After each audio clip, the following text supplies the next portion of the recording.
Good morning students, welcome once again in Eclav International online classes. Previous video lecture में अपन ने chapter number 9 जो कि आपका है force and law of motions, इसके अंदर अपने बेटा फर्स्ट लॉ ऑफ मोशन के बारे में डिस्कस किया था. First law of motion we already have discussed in the previous lecture. देखिए फर्स्ट लॉ ऑफ मोशन को हम कहते हैं law of inertia. Law of inertia. Inertia का मीन्स क्या है? इनर्शिया का मीन है कि कोई भी ऑब्जेक्ट अगर वो रेस्ट में है तो वो रेस्ट में ही रहना चाहता है, pretend to be in rest, और अगर वो मोशन में है तो वो मोशन में ही रहना चाहता है. Means every object is resist to its position. It may be the rest, it may be the motion, both condition. यानी आपके रेस्ट में अगर कोई ऑब्जेक्ट होता है तो वो रेस्ट में ही रहना चाहता है, वो प्रसिस्ट करता है उसी में रहना, और उसके अलावा मोशन में आने के लिए वो रेसिस्ट हो जाता है. वैसे ही अगर कोई मोशन में होता है तो वो मोशन में ही रहना चाहता है, वो रेस्ट पोजिशन में नहीं आना चाहता. तो this is the first law of motion of inertia. But today we are going to start the second law of motion. Second law of motion. देखिए इंट्रोडक्शन में मैंने आपको चैप्टर में बताया था कि इस चैप्टर में अपन लॉ ऑफ मोशन जो करेंगे वो 3 लॉ ऑफ मोशन करेंगे, जिसमें से फर्स्ट अपन कर चुके हैं प्रीवियस लेक्चर में, and today we are going to start the second one. इसके बाद आपका थर्ड लॉ ऑफ मोशन रह जाएगा. According to the second law of motion basically होता क्या है सेकेंड लॉ ऑफ मोशन? इसके according change in the rate of the momentum. जब भी किसी ऑब्जेक्ट के मोमेंटम में जो रेट चेंज आता है that is proportional to the applied force and as well as direction of the force. Means second law of motion को आप कैसे स्टेट करेंगे? This law stated that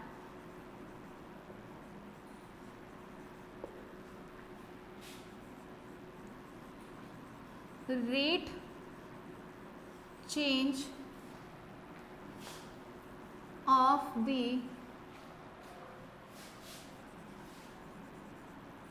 momentum of an object is proportional to the applied force and as well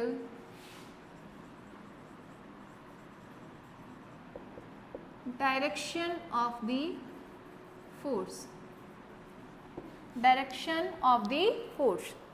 देखिए force की direction और उसकी value के साथ प्रोपोर्शनलिटी शो करता है आपका मोमेंटम. तो सबसे पहले बात करते हैं मोमेंटम की ही.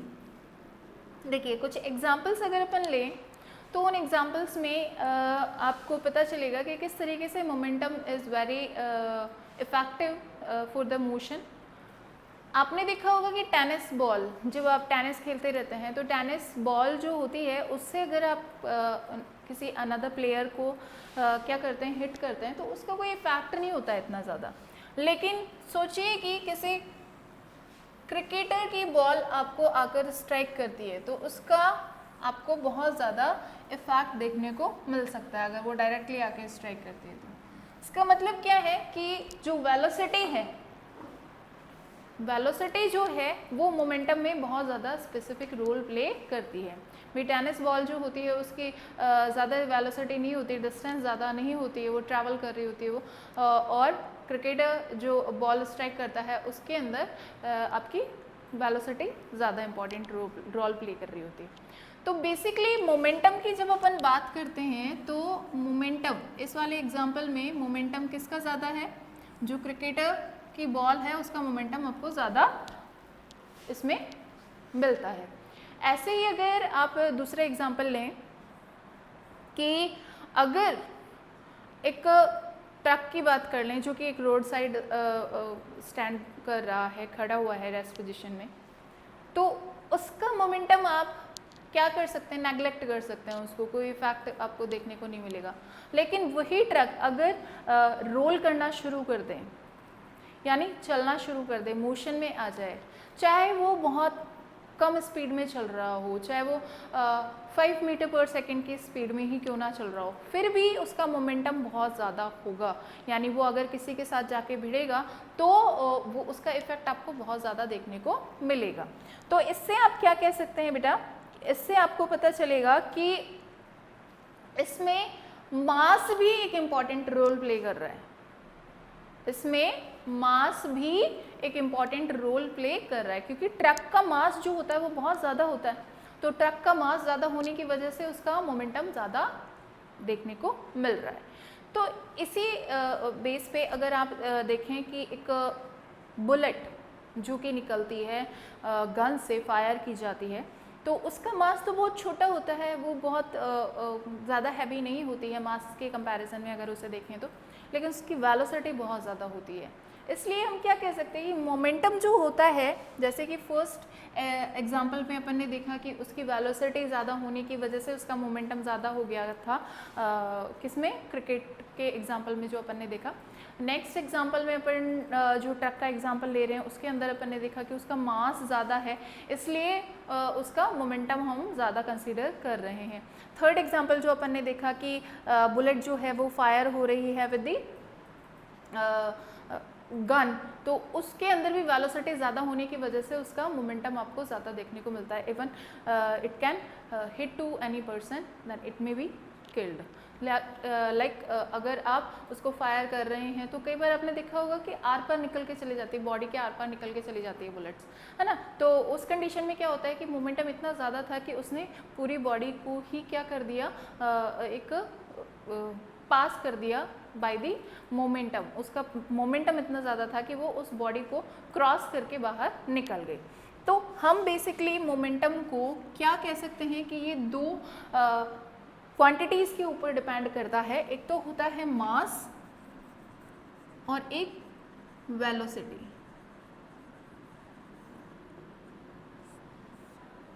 वेलोसिटी और मास दोनों के ऊपर इसे कंसिडर किया जाता है। देखिए मोमेंटम को अपन जब रिप्रेजेंट करते हैं then it is represented by the p, और इसको निकालने के लिए अपन यूज़ करते हैं p is equals to M V, जहाँ पर आपका m जो होता है वो होता है मास और v जो होता है वो होती है आपकी वेलोसिटी। तो बेसिकली आपका जो मोमेंटम है वो किसको रिप्रेजेंट करता है, बेसिकली आपका मोमेंटम रिप्रेजेंट करता है मास और वेलोसिटी दोनों को रिप्रेजेंट करता है। देखिए हर एक क्वांटिटी को अपन क्या कहते हैं, यूनिट के हेल्प से शो कर रहे होते हैं हर एक क्वांटिटी को। यहाँ पे मोमेंटम के लिए भी अपन क्या करेंगे, यूनिट यूज करेंगे। तो जो मोमेंटम की यूनिट होती है दैट इज न्यूटन, क्योंकि अभी थोड़ी देर पहले अपन ने देखा सेकेंड लॉ ऑफ मास क्या बोलता है कि मोमेंटम जब चेंज होता है तो वो किसके प्रोपोर्शनल होता है, फोर्स के। और आपको पता होगा कि फोर्स की यूनिट भी क्या होती है, देखिए P is considered as a mv because P is totally depend on the mass and velocity। यहाँ पे P है क्या बेटा, मोमेंटम। P को क्या कहा जाता है, मोमेंटम। और किस पे डिपेंड करता है, मास और वेलोसिटी पे। किसकी मास और वेलोसिटी के ऊपर डिपेंड करेगा, जिस भी ऑब्जेक्ट के मोमेंटम की अपन बात कर रहे हैं उसके मास और उसकी वेलोसिटी के ऊपर मोमेंटम डिपेंड करता है। जो मोमेंटम की यूनिट होती है, unit of momentum is considered as a newton. किस में कंसिडर की जाती है, न्यूटन में कंसिडर की जाती है। हालांकि न्यूटन के अलावा हम इसको इस तरीके से भी लिख सकते हैं। देखिए आपको पता है कि मास जो होता है वो किस में लिया जाता है, किलोग्राम या ग्राम में लिया जाता है। तो यहाँ पर अगर मास को अपन P is equals to unit अगर निकालें, यूनिट ऑफ P, ठीक है, यूनिट ऑफ P अगर m को अपन किस में निकालें, आप निकालें इसको अगर किलोग्राम में, तो वेलोसिटी आपके पास क्या आएगी, मीटर पर सेकेंड। तो आपके पास यूनिट ऑफ द p क्या आ जाएगी, किलोग्राम मीटर पर सेकेंड भी आ जाएगी। लेकिन अगर इसकी क्या निकाल लें आप, rate of change in momentum, तो आपको पता होगा बेटा रेट कब निकलती है, जब टाइम चेंज हो रहा होता है। रेट का मतलब ही क्या होता है कि टाइम के रिगार्डिंग अपन ले रहे हैं इसको। कैसे टाइम के रिगार्डिंग आप कैसे लेंगे, जैसे कि किसी भी एग्जाम्पल से आप कंसिडर कर लीजिए। जैसे आपके पास एक एग्जाम्पल है इस बुक में कि रेट को अगर कंसिडर करने चलें आप, तो आपके पास है कि कार है जिसकी बैटरी क्या हो गई है, डेड हो गई है। ठीक है, इस कार की बैटरी अगर डेड हो गई है तो आपको क्या करना पड़ेगा, आपने जनरली देखा भी होगा, पुश करते हैं लोग, पीछे से पुश करते हैं उसको, और पुश करने के बाद आपने देखा होगा कि सडन पुश जो होता है उससे कोई इफेक्ट नहीं होता। जैसे कि आपने धक्का मारा और छोड़ दिया, उससे वो स्टार्ट नहीं होगी। अगर उसकी बैटरी डेड है और आप उसको सडन पुश दे रहे हैं, then it will not be effective, वो मोशन में ही नहीं आएगी। लेकिन अगर सोचिए कि इस जो एक्टिविटी अपन शो कर रहे हैं पुशिंग की, उसको अगर कंटिन्यूसली रखा जाए, कुछ टाइम के लिए कंटिन्यूस रखा जाए, तो उस कंडीशन में क्या होगा, उस कंडीशन में होगा कि कार जो है आपकी रन होना शुरू हो जाएगी, या यूं कह दे कि वो स्टार्ट हो जाएगी। तो आपने एक्सेलरेट किया ना उसको, राइट? ठीक है, तो आपने क्या किया, इसको एक्सेलरेट किया। तो कई बार क्या होता है, मोमेंटम जो होता है, मोमेंटम किस पे भी डिपेंड करता है, टाइम पर भी डिपेंड करता है, depending also on the time. और उसके लिए अपन क्या यूज करते हैं, rate of change of momentum.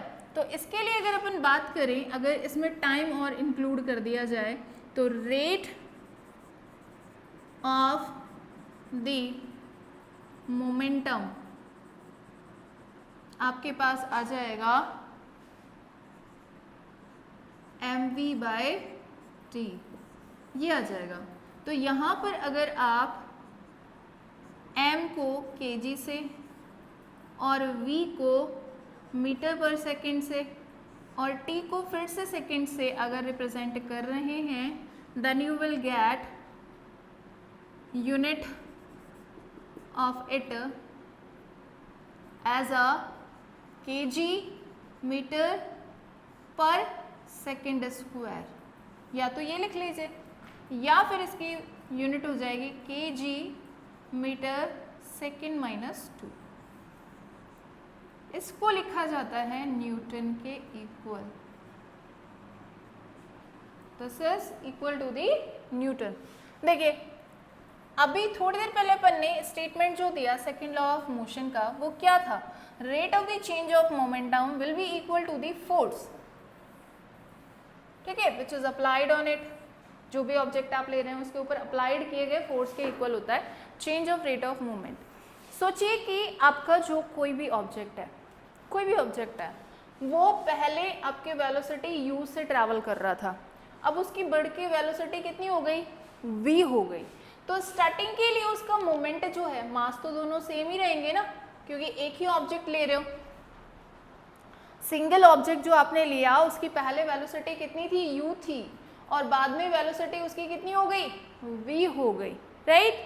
तो according to the second law of motion, momentum for the initial velocity will be mu, और momentum for the final velocity will be mv। यही होगा दोनों कंडीशंस के लिए। इसको मान लीजिए ये P1 है और इसको मान लीजिए ये P2 है, ठीक है। तो दोनों वेलोसिटीज के लिए हमने क्या ले लिया, मोमेंटम यहाँ पे कंसीडर कर लिया। तो यहाँ पे अगर आप क्या माने, rate of change of momentum यहाँ पे लें, तो क्या होगा, देखिए रेट लगा दी, मतलब कि क्या है, टी टाइम के अंदर ये हुआ है मान लीजिए, यानी ये जो चेंजेस आया यू से वी वाला वेलोसिटी वाला, मान लीजिए ये कितने टाइम में आया है, टी टाइम में आया है। तो rate of change of momentum के लिए आपके पास आ जाएगा चेंज इन मोमेंटम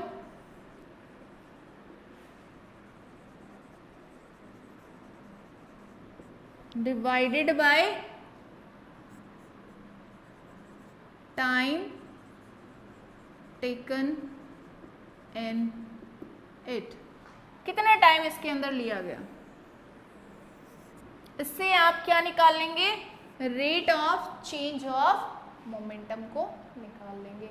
तो basically second law of motion क्या कहता है, सेकेंड लॉ ऑफ मोशन ये कहता है कि अगर किसी ऑब्जेक्ट का मोमेंट चेंज हो रहा है, अगर उसकी वेलोसिटी चेंज हो रही है, मास तो चेंज होने से रहा अगर सेम ऑब्जेक्ट है तो अगर किसी ऑब्जेक्ट का मोमेंटम चेंज हो रहा है according to its difference in the velocity, then momentum is totally depends on the force applied on it and also the direction by which it is applied, किस direction से इसे apply किया गया है और कितना फोर्स अप्लाई किया गया है, इन दोनों चीज़ों के ऊपर ये डिपेंड करता है। तो मोमेंटम को अगर आप शो करते हैं तो उसके मास और वेलोसिटी के साथ शो करते हैं, multiplication of the mass and velocity is known as a momentum of that object. अब यहाँ पर अगर अपन बात कर रहे हैं कि ऑब्जेक्ट की इनिशियल वेलोसिटी u है, then it is reaching at the final velocity as a v, then momentum for the initial condition that will be mu and for the final condition that will be mv।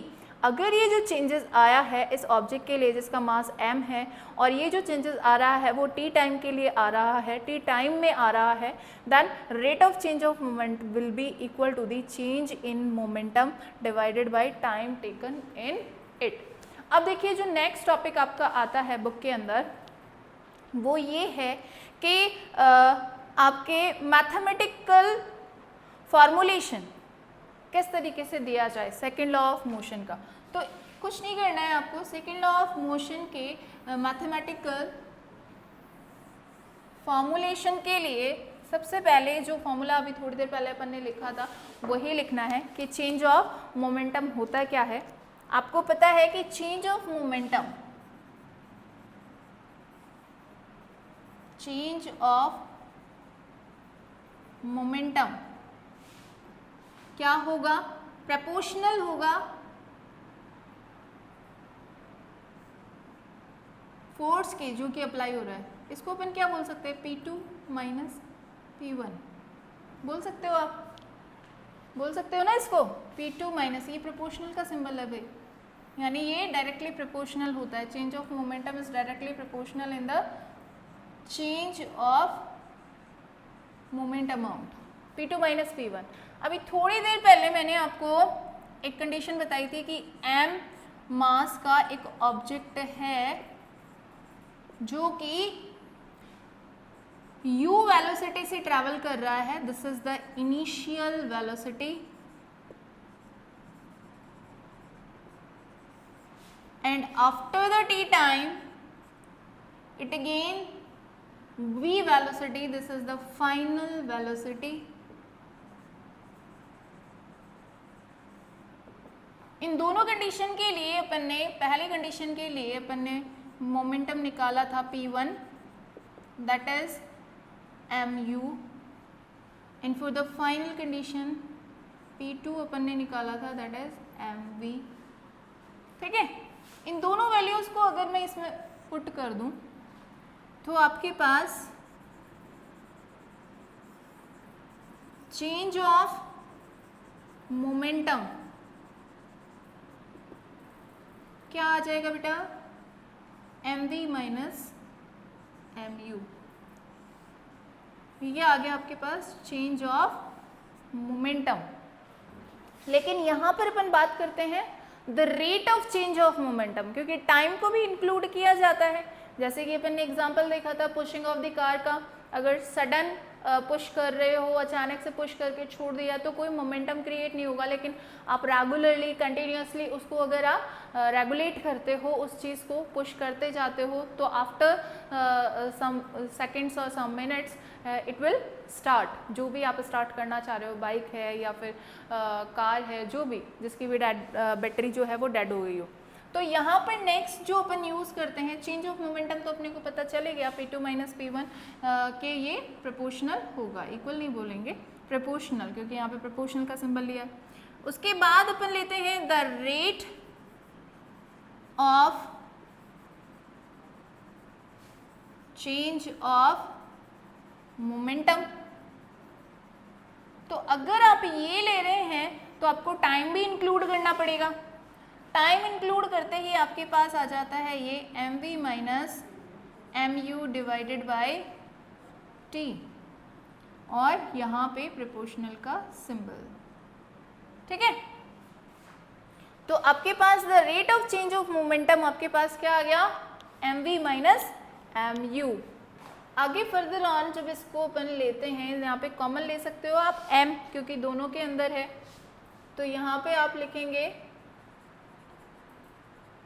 Rate of change of momentum will be equal to the या proportional to दी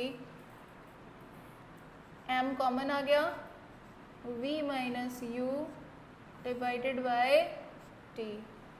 तो आपको पता होगा from दी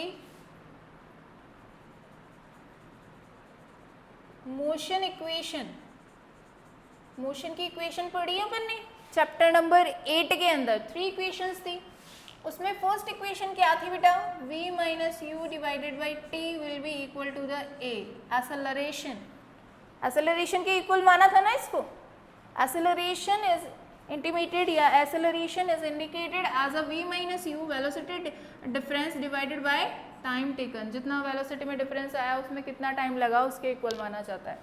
तो यहाँ पर अगर मैं v minus you by T को रिप्लेस कर दूँ विद दी a, तो आई थिंक कोई प्रॉब्लम नहीं होनी चाहिए। तो यहाँ पर अपन लेते हैं the rate of change of momentum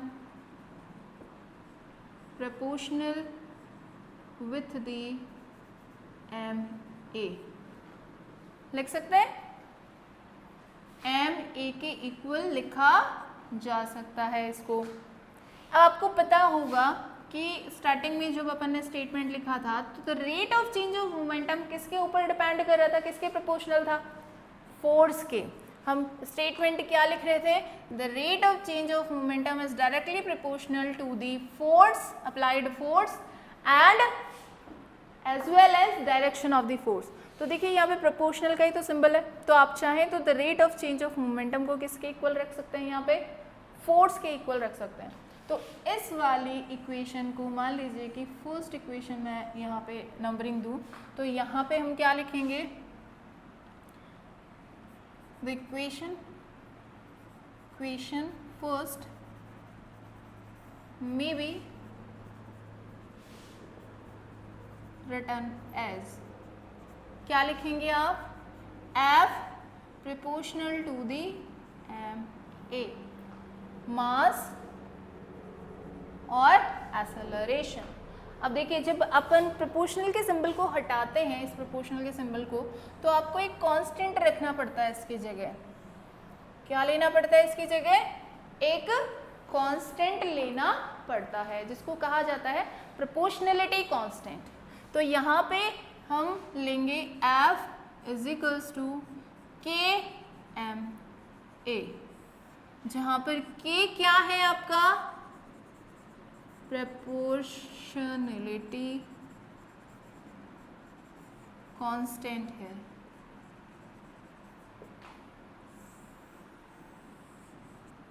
क्या है ये, प्रोपोर्शनलिटी कांस्टेंट। अगर मान लीजिए K को अपन क्या मान ले, 0 मान ले या 1 मान ले, 1 मान लेते हैं, 0 तो इनर्शिया वाला रूल आ जाएगा। फिर K को अपन क्या मान लें, 1 मान लें, तो आपके पास क्या आ जाएगा, F is equals to M A. क्या फॉर्मूला आ जाएगा, F is equals to ma, यानी force is equal to the mass of an object and acceleration of that object.